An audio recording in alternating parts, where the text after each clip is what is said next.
চাওক, এটা কথাটো আমি জানো যে আমি মিয়া মুছলমানৰ যিটো ৰাজনীতি কংগ্ৰেছে কৰে, যিটো ৰাজনীতি আজি লুৰিণজ্যোতি গগৈ, অখিল গগৈয়ে কৰি আছে, আমি সেই ৰাজনীতিৰ পৰা বহুত দূৰত অৱস্থান কৰা পাৰ্টি। আমি কোনো তুষ্টিকৰণৰ ভোট বেংকৰ ৰাজনীতিত আমি সিদ্ধহস্তও নহয়, ৰাজনীতি নকৰোঁ। আমি এবাৰ একেলগে আমি সকলোৱে এই কথাটো নিশ্চিতভাৱে ক'ব পাৰোঁ যে বিকাশৰ ৰাজনীতি, দেশৰ উন্নতিৰ কল্পে ৰাজনীতি। গতিকে মিয়া মুছলমান আমাৰ কাৰণে কেইটামান সমষ্টিত আমাৰ কোনো ধৰণৰ তাত বিশেষভাৱে তাত ফলাফল আশা আমি নকৰোঁ। কিন্তু ক'ৰবাত আমি যিহেতু আমি সকলোৰে কাৰণে কাম কৰিছোঁ, চৰকাৰৰ আঁচনি সকলোৱে পাইছে, গতিকে য'ত আমি আমাৰ চৰকাৰৰ আঁচনি দিছোঁ, জাতি ধৰ্ম বৰ্ণ ভাষা নিৰ্বিশেষে সকলোকে আমি এপিল কৰিম যাতে অনাগত দিনত এখন বিকশিত আত্মনিৰ্ভৰশীল অসম গঢ়ি তোলাত সকলোৱে যাতে সহযোগ কৰে। জনগাঁথনিৰ ফালৰ পৰা যদি আপোনালোকে 23টা সমষ্টি এনেদৰে এৰি দিয়ে মিয়া মুছলমানৰ ভোটৰ কাৰণে, কংগ্ৰেছৰ কাৰণে অনাগত সময়ত সুবিধা নহ'বনে? এইটো কাৰণে ইমান যদি ইজিলি লয় নেচাক, আমি এটাও এৰি নিদিওঁ। এই কথাটো আমি কৈছোঁ, আমি জিকিব পৰা সমষ্টি কিমান আৰু আমাৰ কাৰণে প্ৰত্যাহ্বান অহা সমষ্টি কিমান, আমি সেই কথাটোৱে কৈ আছোঁ।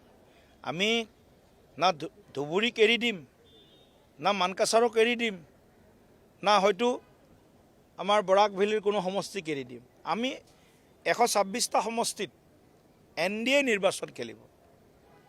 গতিকে এটা কথা আকৌ স্পষ্ট কৰিছোঁ যে কেৱল বিজেপি এই নিৰ্বাচনত বিজেপিৰ নামত বিজেপিয়ে ইলেকশ্যন খেলিব তেনেকুৱা নহয়। NDA হিচাপে, নেশ্যনেল ডেম'ক্ৰেটিক এলায়েন্স হিচাপে আমি এই নিৰ্বাচনত প্ৰতিদ্বন্দ্বিতা কৰিবলৈ গৈ আছোঁ। গতিকে আমাৰ লগত সৰু বৰ যি আঞ্চলিক ৰাজনৈতিক দল আছে, সকলোকে লগত লৈ এই নিৰ্বাচনত আমি অৱতীৰ্ণ হ'ম। গতিকে NDA চৰকাৰ তৃতীয়টো কাৰ্যকালৰ বাবে বিজেপিৰ নেতৃত্বত অসমত প্ৰতিষ্ঠা কৰাৰ কাৰণে আমি আগবাঢ়িছোঁ।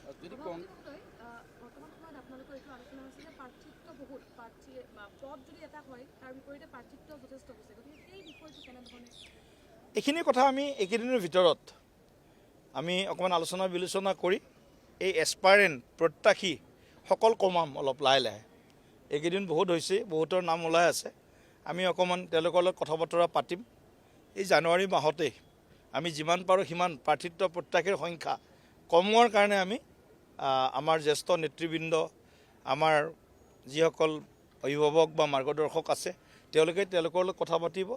যিহেতু আমি সকলোৱে জানো প্ৰত্যাশী অনেক, কিন্তু টিকট এজনেই পাব, আৰু সেইকাৰণে আমি লক্ষ্য নিৰ্ধাৰণ কৰিছোঁ। যদিও প্ৰত্যাশী অনেক, আমাৰ প্ৰত্যাশা এক প্ৰত্যাশা, এক লক্ষ্য, সমান লক্ষ্য, সমান আকাংক্ষা। আমি প্ৰতিটো সমষ্টিত, আমি জিকিব পৰা সমষ্টিত বিজেপি NDA প্ৰাৰ্থীক আমি জিকোৱাৰ কাৰণে আগবাঢ়িম। প্ৰত্যাশী সংখ্যা যদি বেছি হয় তেতিয়া সংঘাতো বেছি হোৱাৰ সম্ভাৱনা থাকে। গতিকে মেডিচিন তৈয়াৰ কেনেকুৱা ধৰণে কৰিছে যাতে ভালকৈ ওলাই যায়? নাই চাওক, সংঘাত ভাৰতীয় জনতা পাৰ্টীৰ এটা পৰিয়াল, ইয়াত প্ৰাৰ্থিত্ব প্ৰত্যাশী ওলায়, আৰু এইটো কিবা আজিৰ বিষয় এনেকুৱা নহয়। বিজেপি চৰকাৰত আহোঁতে 16 চনতো এটা সমষ্টিত 3-4গৰাকী প্ৰাৰ্থী আছিলে, 21 চনতো 3-4গৰাকী প্ৰাৰ্থী আছিলে, এতিয়া 26 চনতো 3-4গৰাকী প্ৰাৰ্থী আছে ক'ৰবাত। সেইকাৰণে কৈছে এটা মেকানিজিম, এটা আমি যিটো পৰিয়ালত মৰমৰ মাতেৰে বুজাই বঢ়াই যাৰ জিকাৰ সম্ভাৱনা বেছি আছে, তেনেকুৱা ধৰণৰ কথাবিলাক আমি লাহে লাহে প্ৰাৰ্থিত্ব প্ৰত্যাশীসকলৰ মানে মনলৈ আমি আগবঢ়াই লৈ যাম, আৰু তেওঁলোকেও লাহে লাহে বুজিব যে আমি বিচাৰিছোঁ যদিও কোনোবা এজনেই টিকেট পাব, আৰু তেওঁক জিকোৱাৰ কাৰণে আমি সকলোৱে, যিজনে টিকেট পাব তেওঁক জিকোৱাৰ কাৰণে সকলোৱে আমি দেহে কেহে লাগিম। কংগ্ৰেছৰ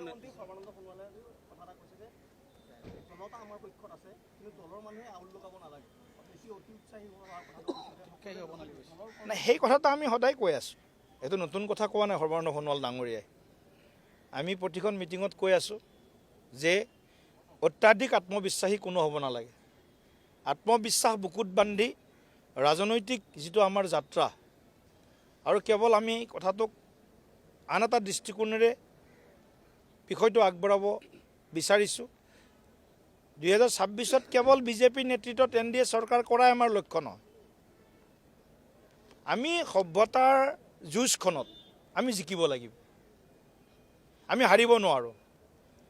যি অসমীয়াই মোগলক 17 বাৰ পৰাজিত কৰিছিল, সেই অসমীয়াই আধুনিক যুগৰ মোগলৰ মানসিকতা আজিও বৰ্তাই ৰখা সেইসকলৰ বিৰুদ্ধে যিখন যুঁজ বা তেওঁলোকে আমাৰ বিৰুদ্ধে যিখন যুঁজ আৰম্ভ কৰিছে, সেই যুঁজত ভাৰতীয় জনতা পাৰ্টি অৰ্থাৎ সভ্যতাৰ যুঁজখনত বিজেপি জিকিব লাগিব। 26ৰ যিটো ইলেকশ্যন হ'ব, ইলেকশ্যনৰ আপোনালোকৰ শ্লোগানেই হ'ব স্বদেশ আৰু স্বজাতিৰ সুৰক্ষা সংকল্প।